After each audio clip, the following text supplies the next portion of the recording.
Maybe you can't get yourself to commit to a daily thing with the Lord. You've got to place the Lord first.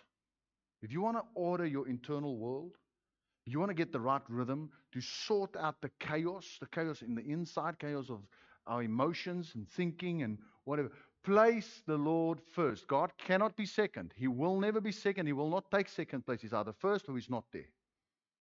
So you want to maybe see, listen, can I make whatever commitment to that in our household just because of the pace and the amount of people and everything that has to happen?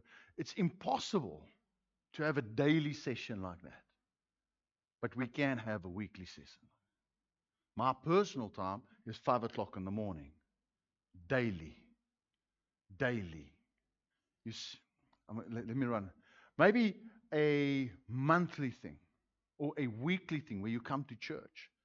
That's so important because I want you to see these foundations that you are building into your life.